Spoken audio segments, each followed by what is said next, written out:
Norah and the Penguin Paradise.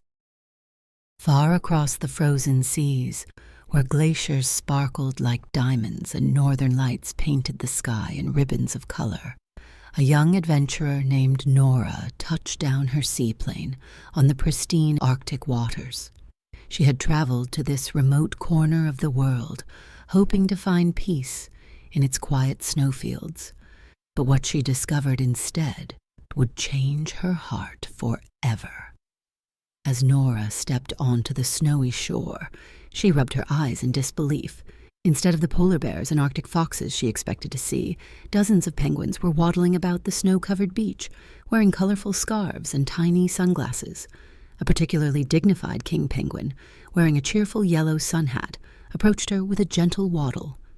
The penguin, who introduced himself as Rico, explained that he and his friends had traveled all the way from the Southern Hemisphere for their first ever Arctic vacation.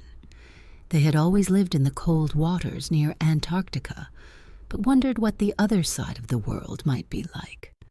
When they heard about a place that was just as chilly as their home, but with midnight suns and northern lights, they simply had to visit.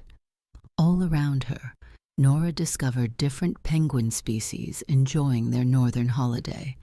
Tall emperor penguins lounged in naturally heated hot springs, letting the warm water soothe their tired feet from their long journey. Pequeno Adélie penguins had created toboggan runs down the snowy hills, their black and white bodies zipping past like shooting stars. A group of spiky-haired Rockhopper penguins performed silly skits on a stage made of ice, while chinstrap penguins architected an elaborate snow fortress, complete with slides and secret tunnels. Near the water's edge, macaroni penguins with their distinctive yellow-orange crown feathers hosted an unusual fashion show, parading around with decorated feathers and borrowed Arctic flowers. Their creative spirit sparked something in Norah's heart that had been quiet for too long.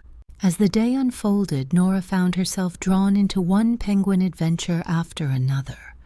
She learned to belly slide with the Adélies, discovering that sometimes the fastest way forward was to simply let go and enjoy the ride. The Rockhoppers taught her their special comedy routines, and soon her laughter echoed across the snow-covered landscape.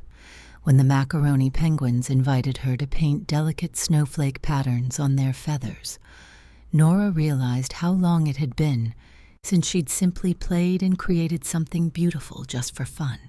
Later, as the midnight sun painted the sky in hues of pink and gold, Rico noticed Norah sitting quietly by herself. When he gently asked why she seemed a bit down, Norah admitted that sometimes her heart felt heavy, for no particular reason, like a cloudy day without rain. The wise penguin nodded knowingly and shared that this was why his colony had decided to take this vacation. Sometimes a change of scenery and new friends could lift the heaviest of spirits. Together with the other penguins, Rico taught Norah their special happy penguin dance, a silly combination of waddles, wing flaps, and twirls that looked ridiculous, but felt wonderful.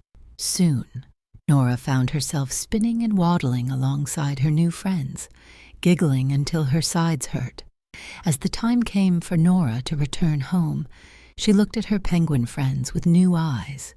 These remarkable birds had traveled thousands of miles from their southern home just to experience something new, and in doing so, they had taught her something precious. Sometimes the best way to find yourself is to do something completely unexpected, with new friends who waddle to their own beat. Climbing back into her seaplane, Norah's heart felt lighter than it had in months. She waved goodbye to the penguins, who performed one last happy penguin dance on the shore. As she soared into the sky, she smiled, knowing that somewhere in the vast Arctic expanse, a group of adventurous penguins from the bottom of the world were proving that happiness could be found in the most unexpected places, even if you had to waddle halfway around the world to find it. Subscribe now and step into a new story where fairy tales come with a twist.